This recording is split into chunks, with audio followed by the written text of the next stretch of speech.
Hello and welcome to Unacademy IAS, a one stop destination for all the English medium civil services aspirants.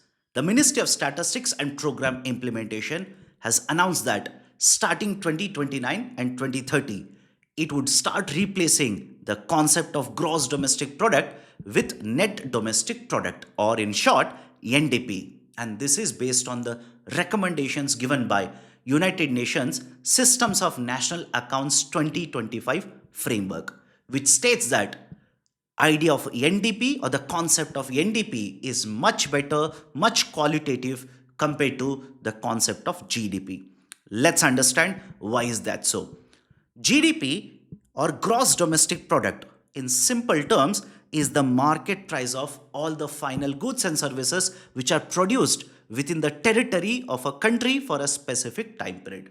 For sake of simplicity, let's take simple numbers here. Let's assume in this financial year there are 10 final goods and services which are produced in India, and the market price of each one of them, let's assume, is 15 rupees. Now the GDP of India for the financial year will become 150 rupees. So again, I repeat the definition. Gross domestic product is the market price of all the final goods and services which are produced within the territory of a country for a specific time period. The Ministry of Statistics and Program Implementation publishes the GDP data for India, and this is published for a full financial year, and this is also published for every quarter. And specifically under the Ministry of Statistics and Program Implementation, it is the NSO which is responsible for this publication. Now let's understand the difference between gross and net. Gross and net, the difference here is that from the gross, when you make certain adjustments, when you make certain deductions, you receive a number which is called as net. Let me explain that with a very simple example. Let's assume you join a company.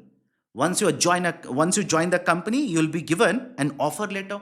In the offer letter, they will mention something called as CTC, which most of you will be worried about, and most of your concentration will be on CTC number. Let's assume the CTC, that is a cost to company, that's your salary by the way, will be 12 lakh rupees per annum. Now what you do? Immediately take out your smartphone, open the calculator app, type 12 lakh rupees, divide it by 12 months, and the calculator will basically tell you per month your salary will be 1 lakh rupees. Now you will join the company. You are very happy. 1 month is over, and after the month is over, your salary will be credited into your account. You are surprised and shocked at the same time. Reason is you have not received 1 lakh, rather you have received less than 1 lakh rupees. Somewhere just around 80,000 plus rupees. And that is basically the difference between a gross and net. 1 lakh rupees is the gross number. 12 lakh rupees per annum is your gross salary.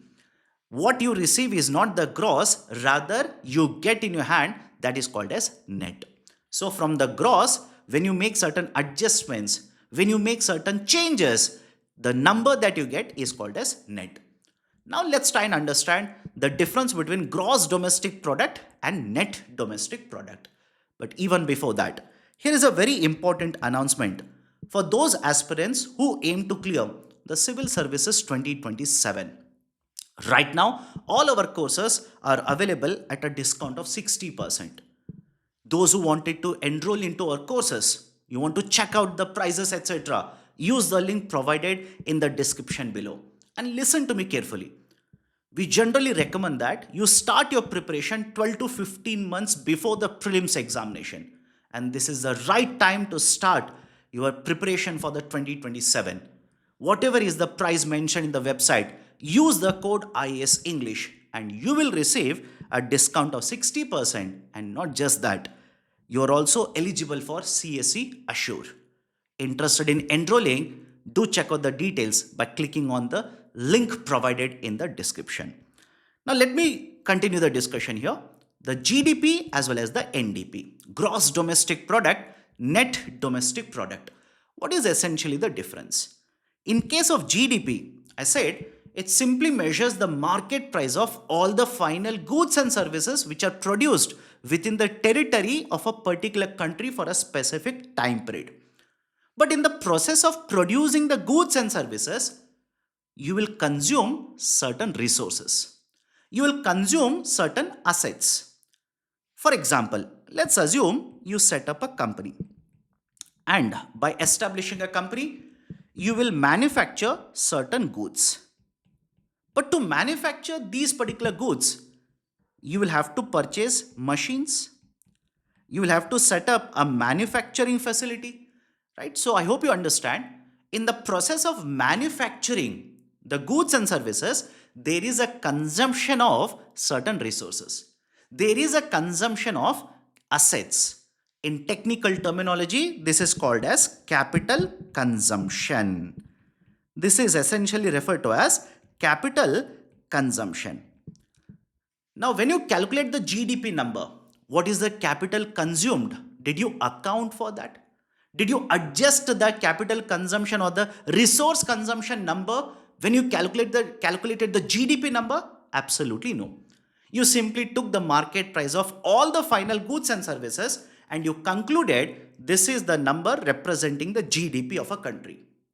And this is not just applicable to India.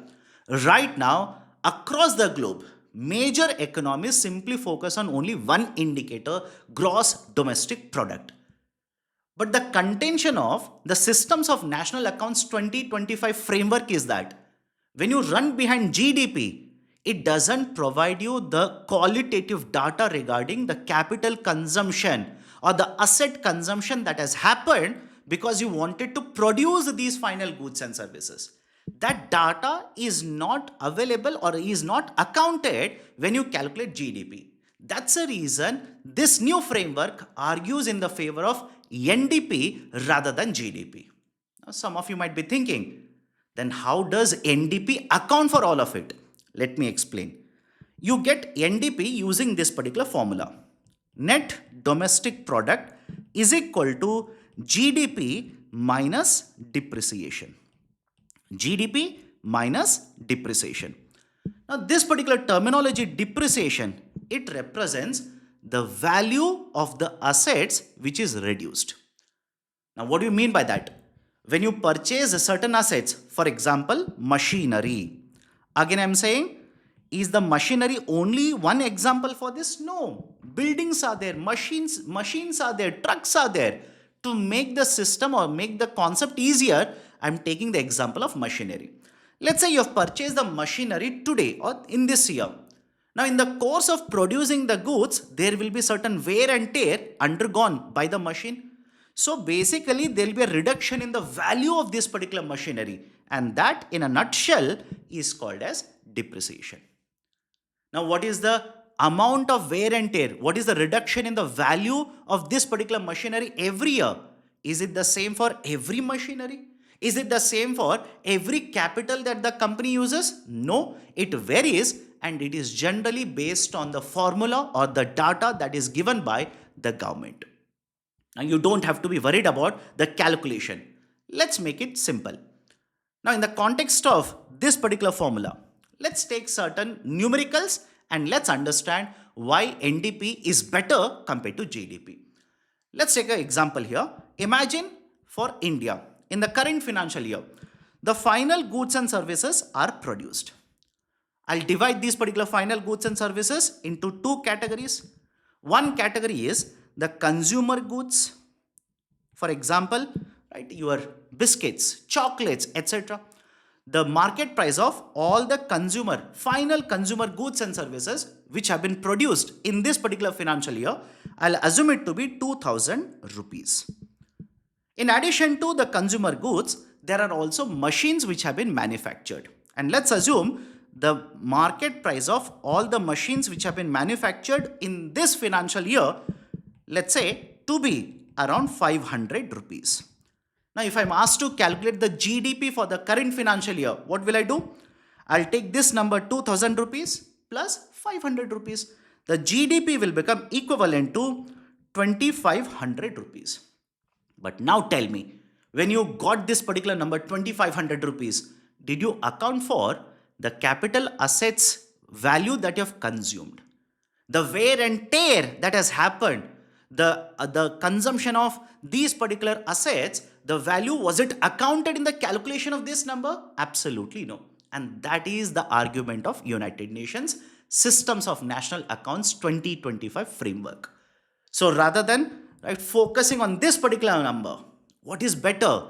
Move away from this number, adjust this number with the depreciation number, and let's assume the depreciation for the current financial year, according to the formula given by the government, according to the data which has been submitted by the companies, etc. Let's assume the depreciation number will be around 400 rupees. So from 2500 rupees, I will deduct 400 rupees. I will get net domestic product, which is equivalent to 2100 rupees.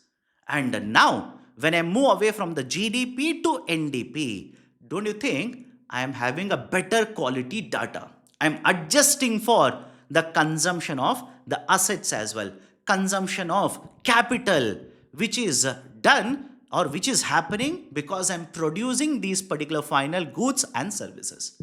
And one more very easier way to understand this is GDP doesn't tell you how much of the machines which are manufactured are being used for replacement.